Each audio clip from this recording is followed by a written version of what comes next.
여러분, 예수 그리스도의 부활은 이 세상의 다른 모든 종교와 구분시켜 줍니다. 그러니까 기독교가 다른 종교들과 구분의 가장 큰 차이점이 바로 죽음을 이기신 예수님의 부활입니다. 여러분, 기독교는 다른 종교가 끝나는 곳에서 시작합니다.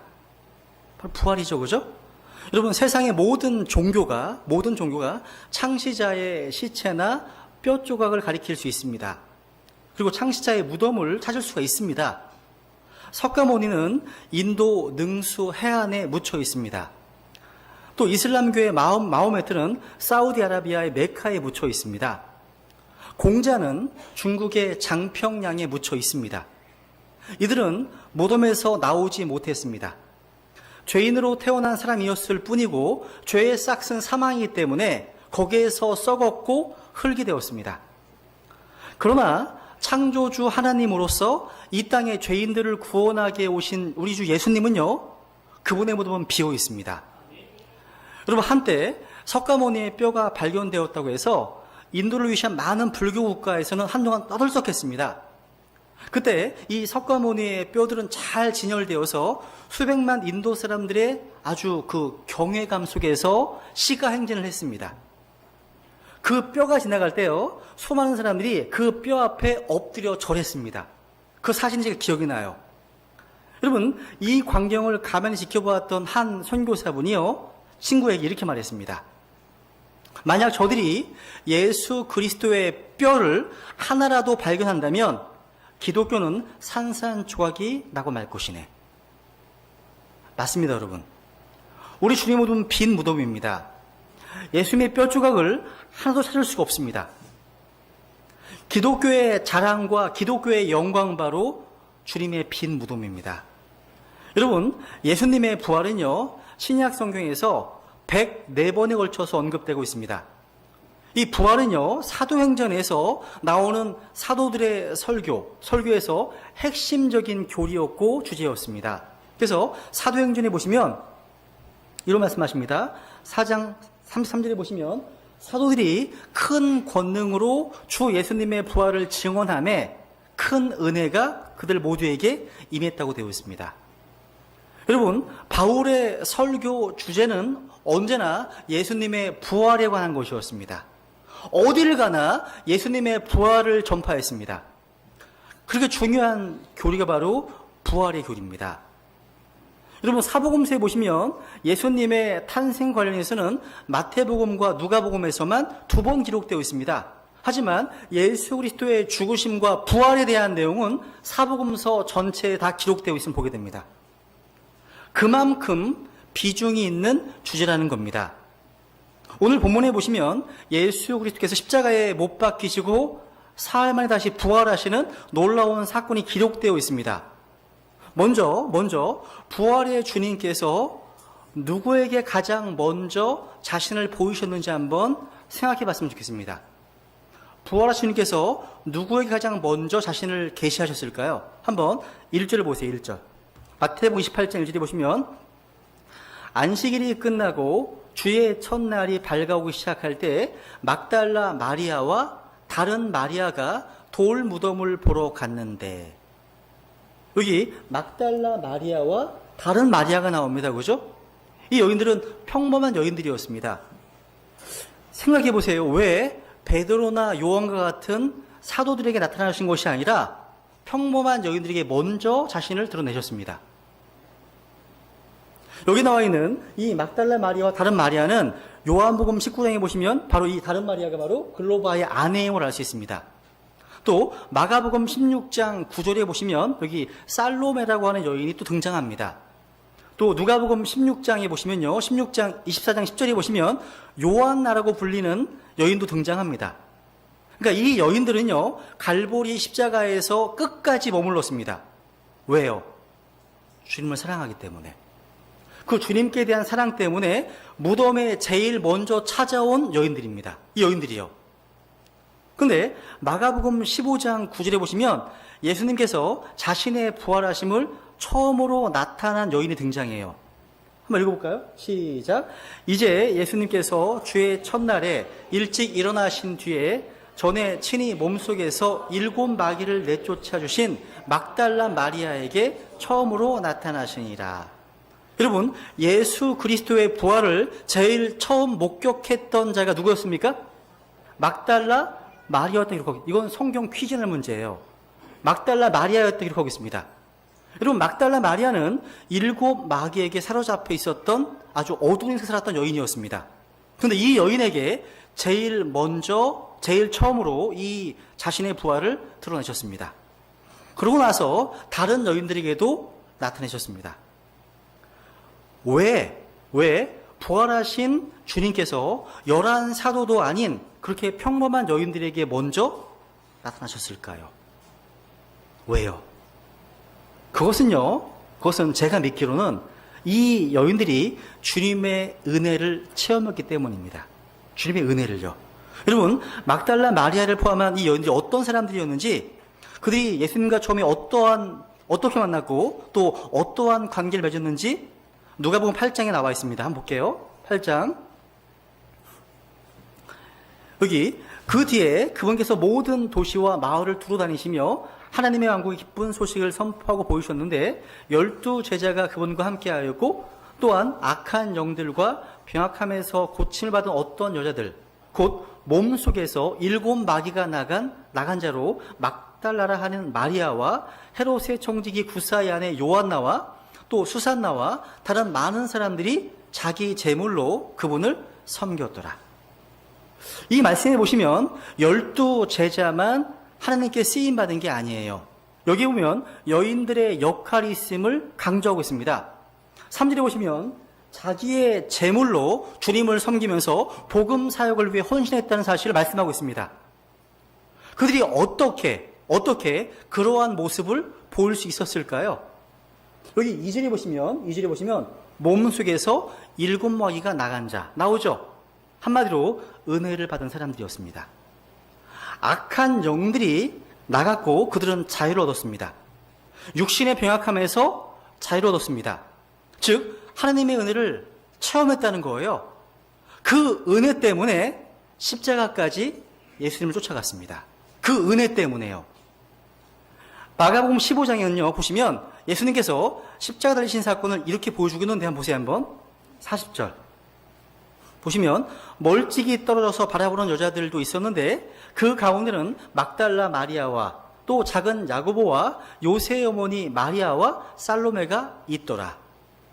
예수님께서 십자가에 매달리는 마지막 순간에 그분을 찾아 그 현장에 있었던 여인들 이름이 다 기록되어 있어요.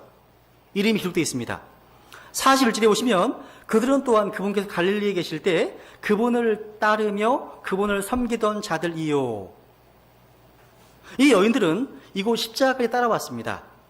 그리고 또 그분과 함께 예루살렘에 올라온 다른 여자들이 많이 있더라. 궁금하지 않으세요? 남자들은요? 남자들은 어디 갔어요?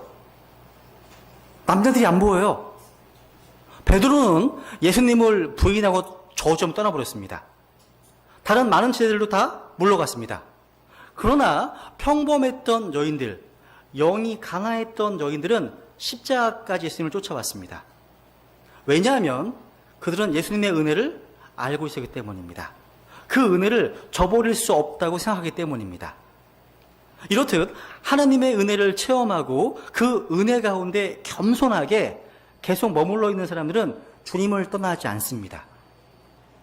자신이 있어야 할 자리를 묵묵히 지켜요. 하나님의 은혜를 체험한 사람들은요, 겸손하게 자신을 부르신 그 소명의 자리에 계속 머물러 있게 됩니다. 여러분, 사도행전 13장에 보시면 바울과 바나바가 복음을 전합니다. 구원받죠? 그러고 나서 무슨 얘기를 하냐면 이렇게 합니다. 구원받은 자들이 이렇게 말씀합니다. 그들을 설득하여 하나님의 은혜에 거하게 하니라. 구원받다면 그 하나님의 은혜에 계속 거하게 하는 것을 고면했습니다. 여러분, 성경에 보면 이렇게 하나님께서 쓰시는 사람들은 아주 평범한 사람들이에요. 이거 명백한 사실입니다. 교회사를 봐도 마찬가지예요. 교회사 속에서 하나님께 쓰임받던 사람들은 대부분 세상에 대단한 사람들이 아니었어요. 지극히 평범한 사람들이 하나님께 쓰임받았음을 볼 수 있습니다. 이 내용은 바로 고린도서 1장 말씀을 떠올려 줍니다. 그죠? 하나님은 세상에 어리석은 것들을 택하시고 약한 것들을 택하시고 천한 것들과 멸시받는 걸 택하십니다. 또 없는 것을 택하십니다. 다른 말로 이렇게 평범한 사람들을 쓰신다는 거예요. 여러분과 제가 이렇게 하나님께 쓰임받을 수 있는 자리에 있지 않으십니까? 그죠? 근데 하나님의 은혜를 알고 그 은혜를 체험한 사람들과 함께 일하십니다. 그리고 그들에게 사명을 맡기실 거라는 사실이에요. 두 번째로, 그렇다면 부활의 목격자, 그러니까 부활의 증인들로서 이들은 예수 그리스도의 부활에 어떻게 반응했습니까? 이 놀라운 역사적 부활의 사건 앞에 여인들이 어떻게 반응을 했는지, 여러분, 주의 첫날, 오늘입니다. 주의 첫날 이 여인들이 보인 반응이야말로 오늘 살아계신 주님 앞에 서 있는 우리 베네심내 교회 성도들이 보여야 할 반응이라고 믿습니다. 그분이 다시 사셨다면 오늘 우리가 어떻게 반응해야 될까요? 한번 정리해 볼게요. 첫 번째, 우리는 정말 기뻐하고 감사하며 살아야 할 겁니다. 따라해보세요. 기뻐하고 감사하자. 여러분, 여인들이 보여준 반응이 8절에 나와 있습니다. 8절을 다시 한번 읽겠습니다. 본문의 8절을 다 같이 읽겠습니다. 시작. 그들이 두려움과 큰 기쁨을 가지고 서둘러 돌 무덤을 떠나 그분의 제자들에게 말을 전해주려고 달려가더라. 여기 보세요. 두려움과 큰 기쁨. 아주 두 개의 대조적인 아주 단어를 한번 주목해 보세요. 두려움과 뭐예요? 큰 기쁨. 이 두 가지가요, 공존하기 되게 어려운 감정이지만 때로 역설적으로 우리가 너무 믿을 수 없는 어떤 사실을 경험했을 때 두려움과 기쁨이 함께 있을 수가 있습니다. 여러분, 예수님의 부활을 목격한 증인들에게는 이런 두려움과 동시에 큰 기쁨이 있습니다. 그냥 기쁨도 아니에요. 무슨 기쁨이라고요? 큰 기쁨. 큰 기쁨입니다. 이것은 바로 죄의 문제, 죽음의 문제에 대한 해답을 발견한 그런 기쁨이었을 겁니다. 여러분, 인생의 근본적이고 궁극적인 문제가 있다면 그게 뭘까요? 바로 죄와 죽음의 문제가 아니겠습니까? 아무도 이 죄와 죽음의 문제에서 피해갈 수 없습니다. 죽음은 모든 사람을 지배합니다. 성경은 로마서 5장에서 죽음이 인류를 군림하고 있다, 이렇게 말씀합니다. 인류를 군림하고 있다. 다시 말하면 죽음이 우리를 지배하고 있다는 말이에요. 그리고 이 죽음의 지배에 종속되지 아니할 사람은 아무도 없습니다. 우리는 모두 죽습니다. 반드시 죽어요. 이게 죽음의 필연성입니다. 사망률 100%입니다. 100%예요. 죄의 삭은 사망이기 때문에. 여러분, 미국의 코미디언 자니 카슨이 우스갯소리 이런 말을 했어요. 미국에서 죽음과 세금 이외에는 아무것도 확실한 것이 없다. 이거 아주 의미심장한 말이에요, 여러분. 우리는 주위에서요, 언론이나 신문 보도를 통해서 세금 포탈자들 종종 보시잖아요. 이중장부를 써서 기가 막히게 세금을 피할 수 있을지는 몰라도 죽음은 피할 수 없습니다. 도망갈 수가 없습니다. 모든 사람은, 살아있는 모든 사람은 반드시 죽습니다. 저와 여러분도 죽습니다. 잘 안 믿으시는 것 같아요. 죽습니다, 여러분. 그래서 히브리서 9장 27절에 보시면요, 같이 읽죠. 시작. 한 번 죽는 것은 사람들에게 정해진 것이요, 아무도 이 죽음에서 예외일 수 있는 사람은 없습니다. 어떤 책에 이런 글이 소개되어 있습니다. 암병동에서 일하는 어떤 의사의 글이 소개되어 있습니다. 여러분, 암병동에는 앞으로 많이 살아야 2개월, 6개월밖에 못 사는 사람들이 수두룩하답니다. 그런데 하루하루가 무료하다 보니까요, 이 사람들이 무엇을 하면서 하루를 보내는지 아십니까? 모여서 화투를 친다고 합니다. 화투를 칩니다.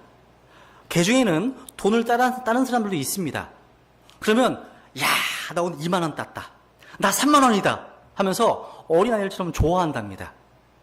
근데 이 사람이 무슨 말 하냐면, 이제 2달 있으면 이 땅에서 사라질 사람이 2만 원 땄다고, 3만 원 땄다고 기뻐하는 모습을 바라볼 때 자기 마음에 한없는 서글픔이 생긴다고 고백합니다. 근데 생각해 보세요. 그 암병동에 있는 사람들과 우리 사이에 무슨 차이가 있죠? 뭐가 다릅니까? 큰 차이가 없습니다. 2개월이나 2년이나 20년이나 3, 40년 그 정도의 차이일 뿐 뭐가 다르죠? 여러분 모두요, 이 죽음에 대한 해답을 갖고 계십니까? 세상은 이 대답을 갖고 있지 못합니다. 이 세상의 철학, 교육, 과학, 의학, 종교, 이 대답을 갖고 있지 못합니다. 발전하고 있는 인류의 생명공학도 우리의 수명만을 조금 연장할 뿐이지 죽음에 대한 궁극적인 해답을 연구하고 있는 게 아닙니다. 근데 여러분, 예수 그리스도께서 부활하셨기 때문에 여기 해답이 있습니다. 우리는 죄와 죽음에 대한 놀라운 해답을 갖고 있습니다. 예수 그리스도의 부활은 바로 우리의 죄값이 지불되었다고 하는 하나님의 영수증입니다. 빈 무덤은 부활하신 예수 그리스도를 자신의 구주로 영접한 구원받은 사람들에게 오 사망아 너의 쏘는 곳이 어디 있느냐, 오 무덤아 너의 승리가 어디 있느냐, 이렇게 담대하게 승리를 외치게 하는 놀라운 사건입니다. 이게 어찌 기뻐해야 할 일이 아니겠습니까? 예수 그리스도의 부활은 바로 그분의 부활에서 끝나는 게 아니에요. 나를 믿는 자는 너희도 살리라. 그분의 부활은 바로 우리의 부활의 보증이 됩니다. 히브리서 2장에 보시면요, 이렇게 말씀하십니다. 자녀들은 살과 피에 함께 참여한 자들이므로 그분도 마찬가지로 같은 것에 참여하셨으니 이것은 죽음을 통하여 죽음의 권능을 가진 자 곧 마귀를 멸하시고 또 죽음을 두려워하여 평생도록 속박에 얽매인 자들을 건져내신 위대한 사건입니다. 이 사건이요. 이것이 바로 과거 순교자들이 죽어가면서도 찬송한 이유가 아니었겠습니까? 어찌 감사하지 않을 수 있겠습니까? 어찌 찬양하지 않을 수 있겠습니까? 우리는 예수 그리스도를 믿음으로 말미암아 다른 것은 몰라도 이 죄의 문제, 죽음의 문제를 해결받고 살게 된 것, 이것 하나만으로도 영원히 기뻐하고 감사하고 살아야 될 이유를 가진 사람입니다. 근데 제가 이 부활에 대한 성경 말씀들을 찾아서 읽다 보니까요, 예수 그리스도의 부활은요, 과거의 역사적 사실로 이를 믿는 자에게 죄와 죽음의 문제를 해결해 준, 우리에게 자유를 경험하게 해준 사실, 또 하나 미래에 우리 주님께서 공중에 다시 오시는 그날 우리가 모두가 다 예수 그리스도의 영광스러운 그 권능의 몸으로 변화될 것을 약속하고 있습니다. 여러분 그날 소망하고 계시죠? 특별히 아프신 분들에게는 더 다가오실 말씀입니다. 여러분 육신이 되게 약하잖아요. 문제가 많잖아요. 그죠? 기둥도 주저앉기 시작하고 또 허리도 부실해지고요. 그죠? 만성적인 두통, 또 뭐 심장 부정맥부터 해가지고 또 췌장의 통증, 최영님처럼 췌장의 통증, 또 갑상선, 암도 있잖아요. 그죠? 그러니까 이런 진통제도 필요하고요. 그죠? 앰뷸런스, 약국, 병원. 그런데 우리가 입게 될 부활의 몸은요, 그런 게 없어요.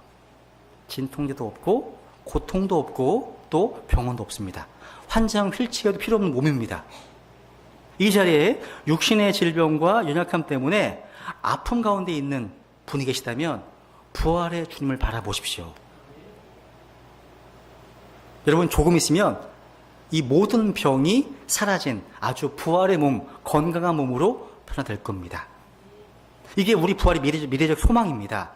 근데 성경을 읽다 보니까요, 주님께서는 과거나 미래보다 지금이라고 하는 이 현재에 포커스를 두고 있음을 깨닫게 됩니다. 우선 요한복음 11장을 보겠습니다. 요한복음 11장. 여기 주님께서 사랑하시는 세 남매가 나와요. 근데 이들 가정에 주님께 헌신된 이 가정에 심각한 문제가 찾아왔어요. 그래서 주님께 사람을 보내어서 이렇게 얘기합니다. 3절에 보면 보소서 주께서 사랑하시는 자가 어떻게 했다고요? 병들었나이다. 주께서 사랑하시는 자가 만세형통하는 게 아니에요. 병들 수 있습니다. 주께서 사랑하시는 자가 병들었나이다. 그런데 주님께서는 그 소식을 들으셨지만 바로 달려오신 것이 아니에요. 의도적으로 이틀 동안 방관하시는 듯한 태도를 보이고 계십니다. 6절 읽어볼까요? 시작. 그러므로 그분께서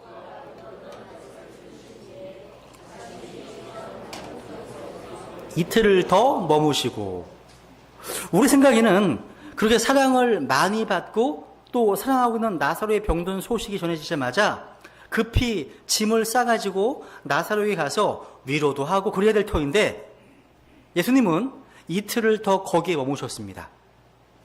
여러분, 지금 예수님이 계시는 곳에서 베다니까지는요, 약 32km 떨어져 있는 거리예요.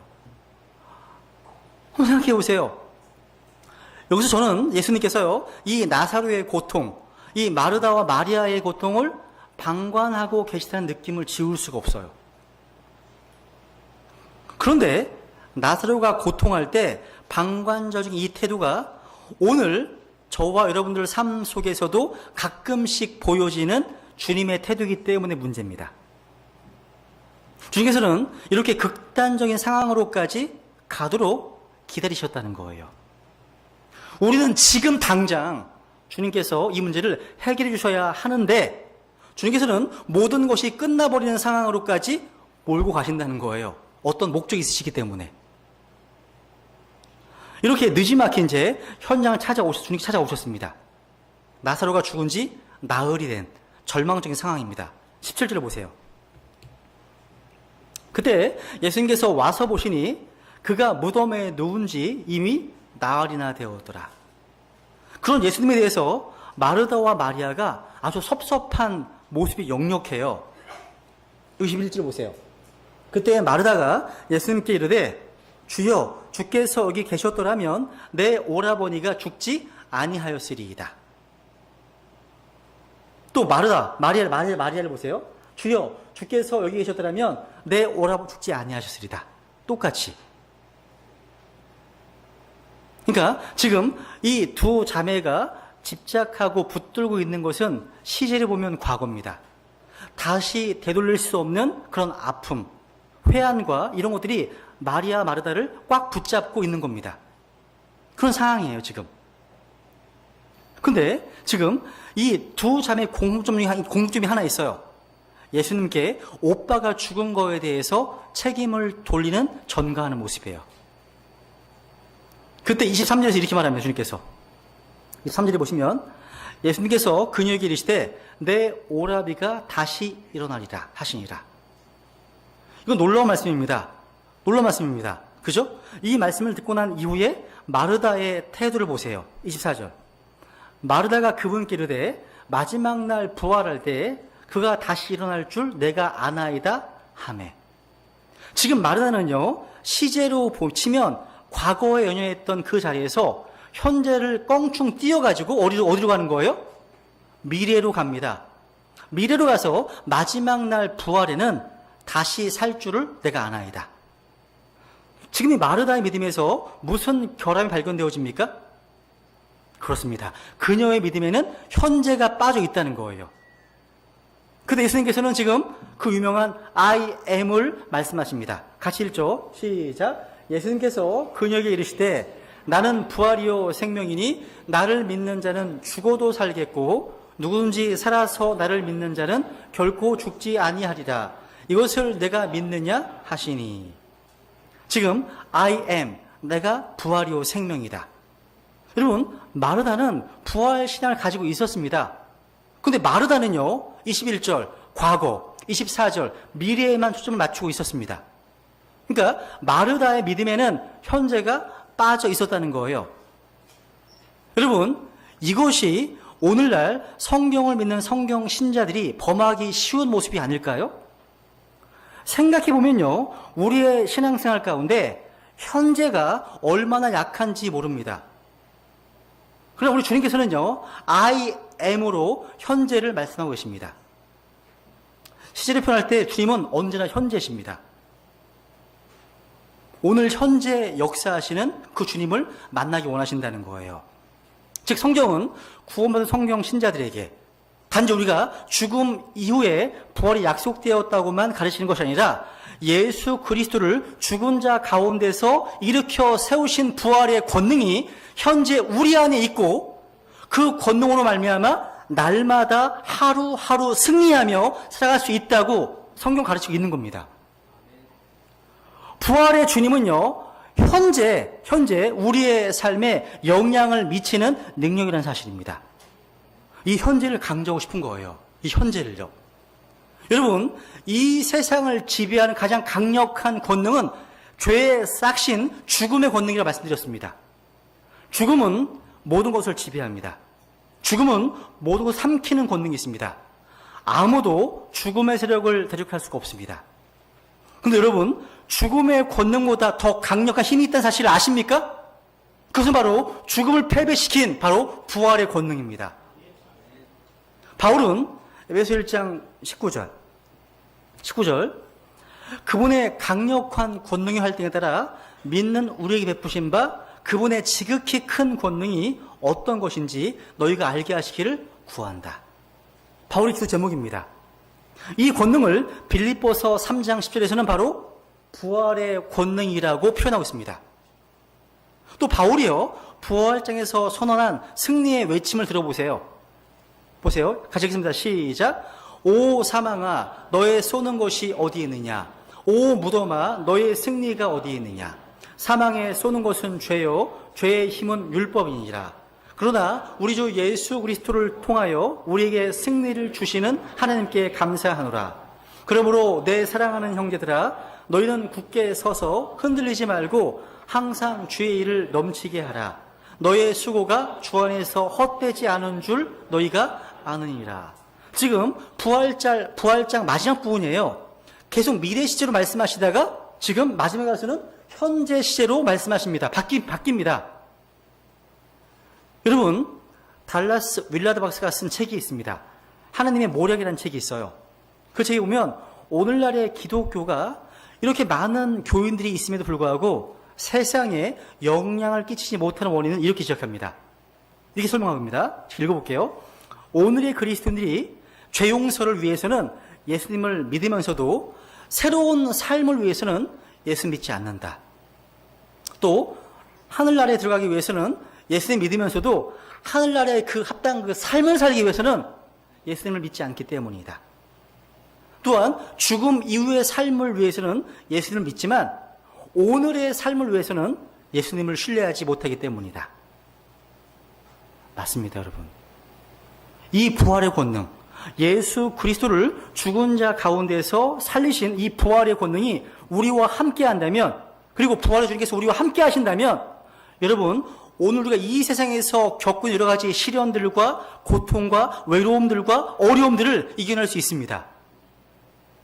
그러나 부활하신 주님을 잊고 그 부활의 권능을 믿음으로 행사하지 못한다면 세상 여러 가지 많은 시험들과 무거운 짐에 눌려서 답답할 수밖에 없습니다. 한숨만 쉴 수밖에 없다는 거예요. 혹시 여러분의 삶은 예수 그리스도께서 부활하지 않으신 것처럼 지금 이 현재를 살고 계시지 않으십니까?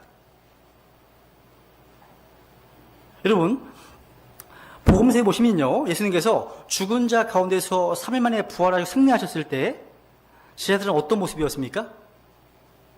문을 걸어 잠그고요, 두려움에 벌벌 떨고 있었습니다. 그러니까 지금 자기들의 주님이 부활하셔서 하늘과 땅의 모든 권세를 부여받았음에도 불구하고 제자들은 문을 걸어 잠그고 떨고 있는 모습. 이것이 혹시 오늘날 우리의 모습이 아닌가요? 하나님께서는 구원받은 저 여러분에게 얼마나 위대한 권능을 주셨습니까? 지극히 큰 권능, 부활의 권능을 주셨습니다. 오늘 이 예배 가운데 부활하신 주님을 바라보십시오. 그분을 만나십시오. 제자들을 변화시킨 살아계신 주님을 만나시라는 거예요. 두 번째, 우리는 부활의 증인으로서요, 경배하며 살아야 됩니다. 이것이 바로 믿음의 여인들이 보여주었던 반응이었습니다. 한번 구절을 같이 한번 읽겠습니다. 본문의 구절입니다. 시작. 그들이 그분의 제자들에게 말하러 갈 때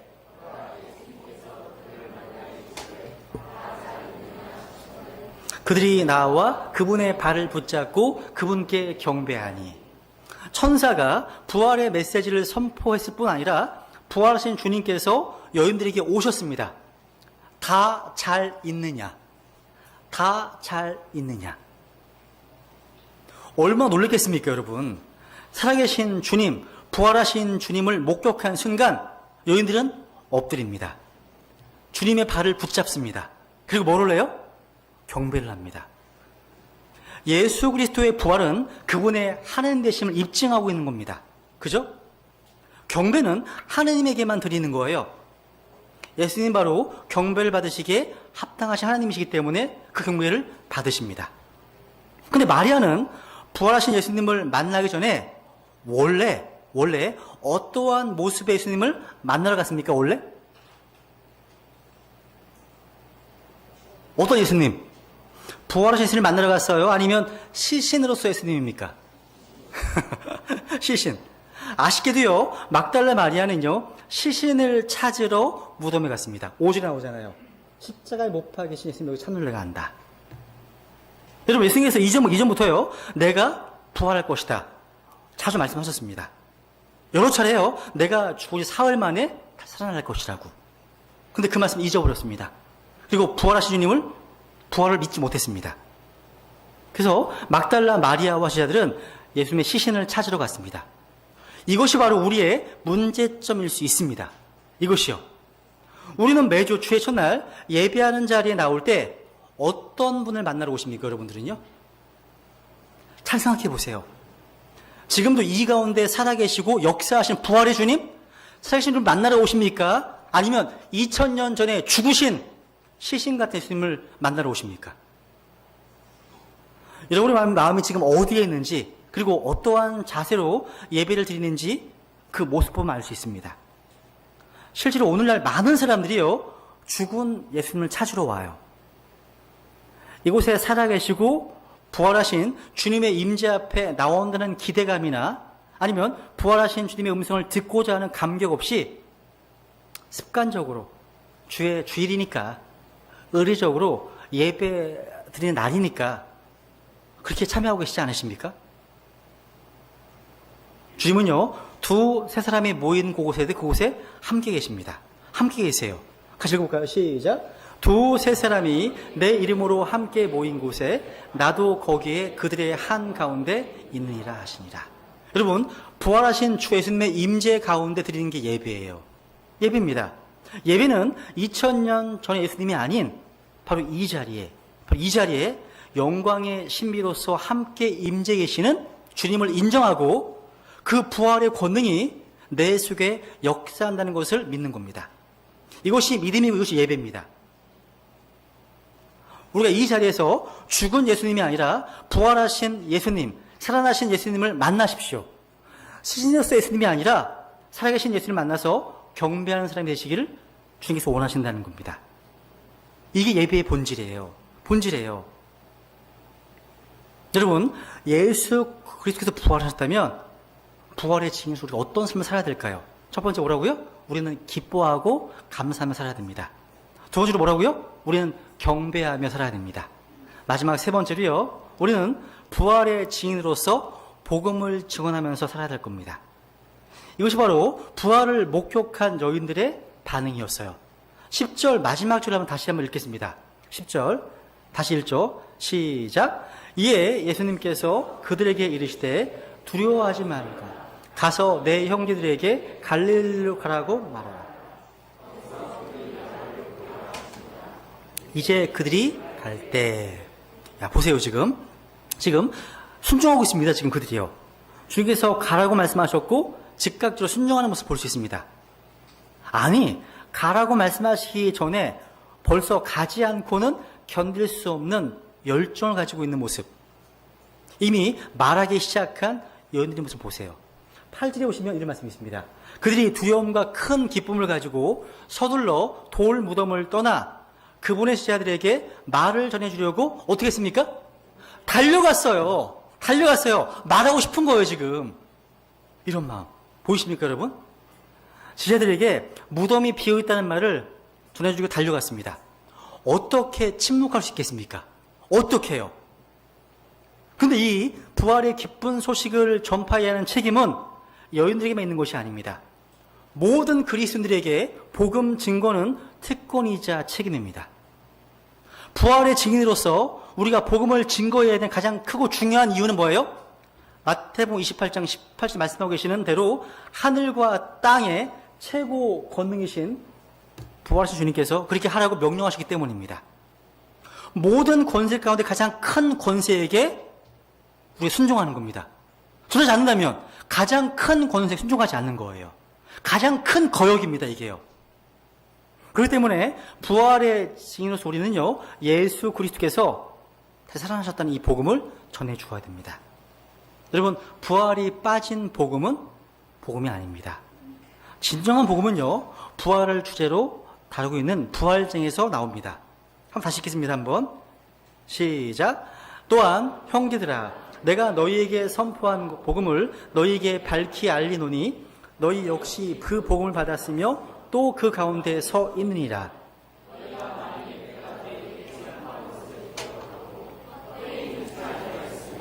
또한 그 복음으로 구원을 받았느니라. 내가 또한 받은 것을 무엇보다 먼저 너희에게 전하였노니 그것은 곧 성경 기록대로 그리스도께서 우리의 죄들로 인하여 죽으시고 묻히셨다가 성경 기록대로 셋째 날에 다시 살아나시고. 여기 두 가지 단어를 기억하시면 좋을 것 같습니다. 하나는 뭐예요? what입니다. what. 내가 너에게 선포한 그 것. 그 다음에 요 how라는 단어 두 개. 그러니까 내가 너에게 선포한 것을 기억한다. keep in memory. 머릿속에 있는 거예요. 있는 겁니다. 그러니까 바울이 설교한 what, 것, 내용, 바울이 선포한 것이 무엇인지 정확히 기억하는 사람이 구원받은 사람의 특징입니다. 다른 말로 내가 믿고 있는 내용, 믿음의 실체를 알고 있다는 거예요. 여러분, 이 what이 있습니까? 이 what. 여러분이 어떠한 진리를 듣고 구원받게 되었는지 아까 자매님 간증하신 분명히 알게 되었고 기억하고 있다는 겁니다. 내가 믿는 것이 무엇인지 아는 거예요. 교회를 다니는 분들 가운데 예수를 믿는다고 하는데 믿는 내용에 관심이 없어요. 그 내용도 잘 모르는 이상한 상황을 보게 되는데 이런 상황이 바로 헛된 믿음입니다. 헛된 믿음이에요. 헛된 믿음. 또 하나의 단어. 복음은 성경 기록대로 그리스도께서 우리의 죄들로 인하여 죽으셨습니다. 여기 how. 우리말로는 표현이 안 돼 있죠? 구원받은 사람들이요, 자기 기억 속에 가지고 있는 것이 무엇인지 말씀하고 있는데요. 이것이 바로 우리는 사복음서의 중요성을 깨닫게 됩니다. 어떻게 죽으셨는지, 어떻게 묻히셨는지, 어떻게 부활하셨는지 그것을 알고 믿는 것입니다. 이 how라는 단어는요, 단순히 수학의 정답만이 아니라 과정과 내용의 중요함을 보여주는 거예요. 이 과정. 중요한 거예요. 예수 믿고 구원받는 거야. 정답만이 아니에요. 내가 왜 구원받아야 되지? 내가 왜 죄인이지? 이런 과정이 있어야 되는데 이게 없어요. 많은 교인들이. 그거 아니라는 거예요. 그래서 로마서 6장 17절에 보시면 그러나 하나님께 감사하리로다. 너희가 죄의 종이었으나 너희에게 전달된 그 교리의 그 틀에 마음으로도 순종했다. 그러니까 우리가 구원받을 때 우리가 들었던 전달된 교리의 그 폼이 있다는 거예요. 그게 있습니다. 여러분, 잘못된 성경에는 요 how가 빠져 있는 거 아세요? 킹제임스 성경에서만 how가 돼 있어요. 빠져 있어요. 무슨 얘기냐면 how가 없는 그냥 애매모호한 믿음, 피상적인 믿음, 헛된 믿음, 이건 다 구원받지 못한 믿음입니다. 자신이 예수를 믿는다면서 어떠한 진리를 믿고 있는지 그 내용을 전혀 모르고 있다면 헛된 믿음이고 구원만에 있어서 부족한 겁니다. 부족한 거예요. 그래서 우리는 복음의 증인으로서 what 하고 how 이 두 단어의 중요성을 기억하시면 전하시면 좋겠습니다. 꼭. 어쨌든 우리가 복음이 무엇이냐고 물었을 때 요약해 보면 세 가지 동사로 요약할 수 있습니다. 뭐예요? 죽으셨다, 묻히셨다, 다시 살아나셨다.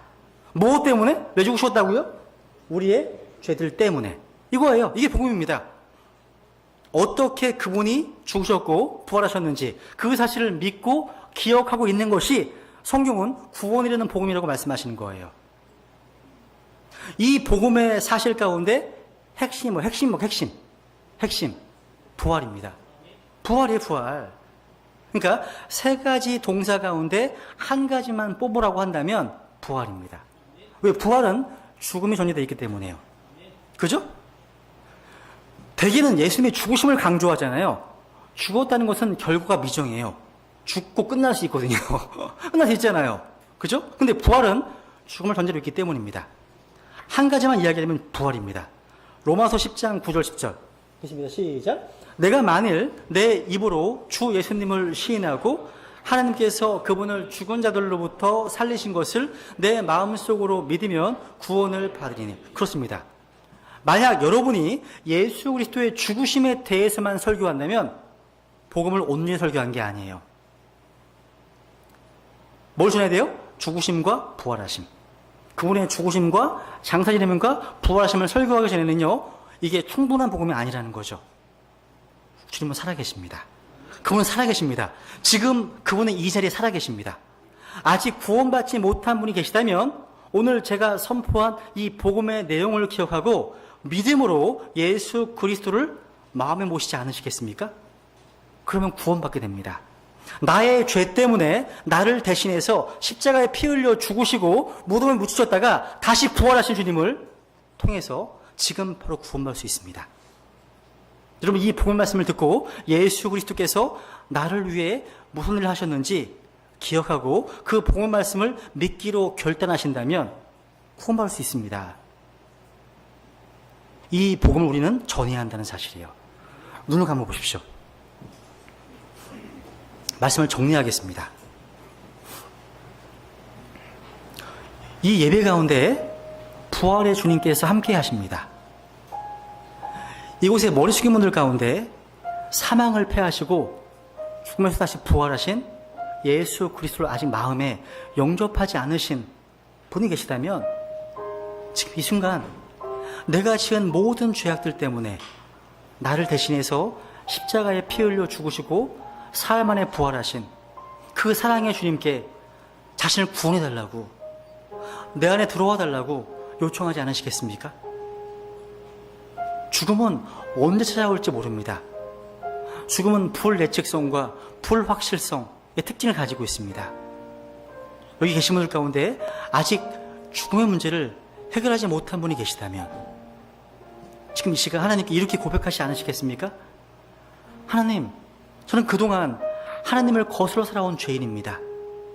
그동안 하나님을 등지고 내 마음대로 영원한 멸망의 길로 지옥을 향해 걸어가고 있었음을 고백합니다. 지금 이 시간 나의 죄를 깨닫고 하나님께 돌이킵니다. 그리고 나를 사랑하사 나를 위해 자신의 몸을 주신 예수 그리스도를 저의 구원자요 주님으로 믿고 받아들입니다. 제 안에 들어와 주셔서 저의 구조주님이 되어주십시오. 이렇게 진심으로 기도하는 가운데 예수 그리스도를 영접하면 구원받게 됩니다. 하나님께서는 모든 사람이 구원받기 원하시고 아무도 멸망하지 않고 회개에 이르기를 원하신다고 말씀하셨습니다. 오직 예수님만이 나를 구원할 수 있으십니다. 또한 이 부활의 첫째 증인들이었던 여인들, 이들은 평범한 여인들이었습니다. 하나님의 은혜를 체험한 자들이었습니다. 1세기에 하나님의 은혜를 경험한 이들을 통해 부활하신 예수님이 전파되었다면 21세기의 오늘은 누가 이 부활의 기쁜 소식을 전해야 하겠습니까? 하나님의 은혜로 구원받은 여러분과 제가 하지 않는다면 누가 이 막중한 책임을 감당하겠습니까? 여러분, 예수 그리스도께서 참으로 부활하셨다면 오늘 이후 우리 어떻게 살아야 되겠습니까? 부활의 증인으로서 죄와 죽음의 문제를 해결한 우리는 정말 기뻐하고 평생, 아니 영원히 감사해야 할 것입니다.